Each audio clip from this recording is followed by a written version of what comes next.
Kasi yun naman talaga ang layunin nila from the very start eh. Sira si Inday Sara eh.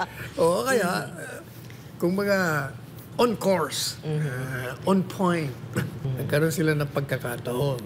Idiin lalo.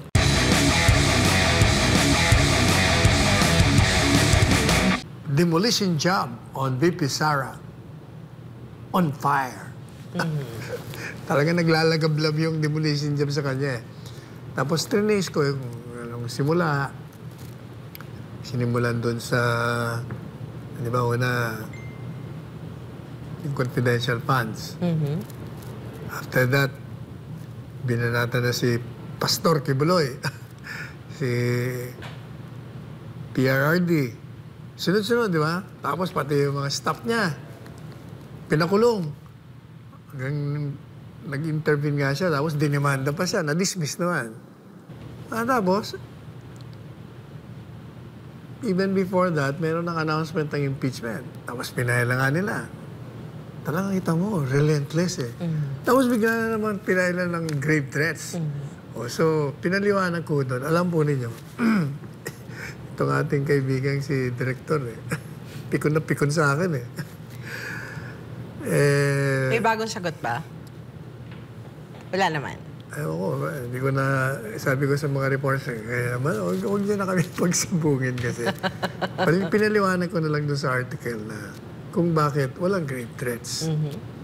Kasi ang grave threats, pagbabanta.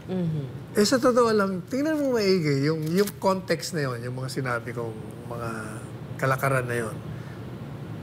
Plus yung several months ago, sinabi niya na yun at may pagbanta sa buhay niya. At hindi siya naman inaasikaso. Madali sabi, yung ginawa dun sa kanya chief of staff na they tried to illegally and forcibly attempted to transfer her dun sa Correctional Institute for Women. That got her goat. Talagang hindi niya, kaya she needed to reveal. Revelation o yun eh. It was not a threat. It's a revelation, an expose on a plot to kill her, and a revelation to the people she perceived to be the mastermind of the would-be future killing of VP Sara. Kung baga, nag-i-invest na siya. Pag ako pinatay dito, itong hanapin nyo. So, hindi threat yun. At even assuming na ipagpalagay na nagbabanta, di ba, ilang ulit na natin sinabi, nagbabanta yung, kung nangyari yung sinasabi niya, patay na siya. So, kumbaga, pagbabantang galing sa libingan. Pero, there is another aspect there na tinalakay ko sa article. Sabi ko, anong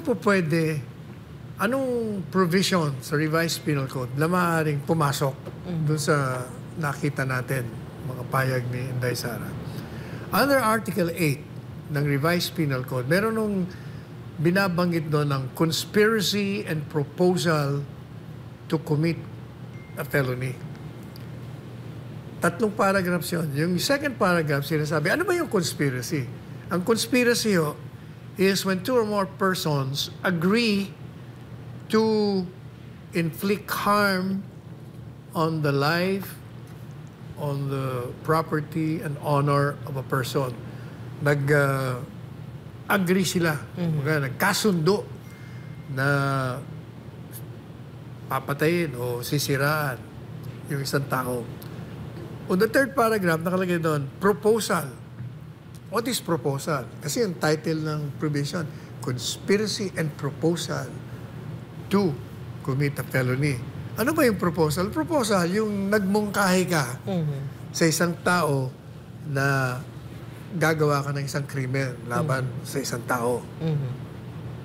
Proposing to another person the commission of a felony.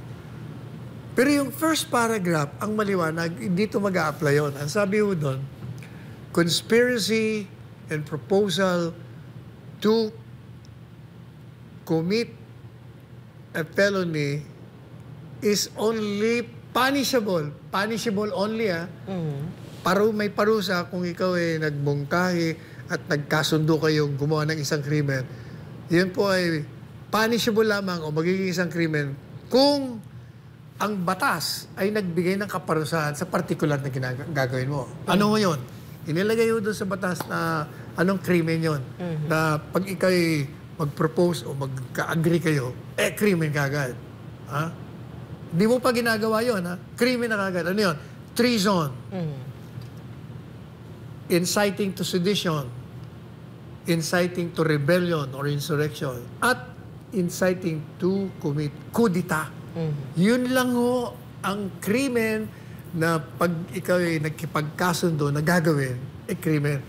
Pero yung conspiracy and proposal to commit murder, to commit rape, to commit robbery, to commit other crimes, other than the four I mentioned, hindi yung krimen yun.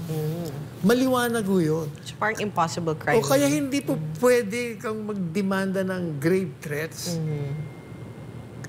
Even assuming na totoo na nagkasunduan. O, di ba sabi niya, sinabihan ko na, pumayag na, ganyan. Kahit na, hindi pa rin krimen yun. At sinasabi ng NBI, pwedeng inciting to sedition. Dahil hinikayat niya ang tao na manggulo. Hindi rin no totoo. Yung wala naman.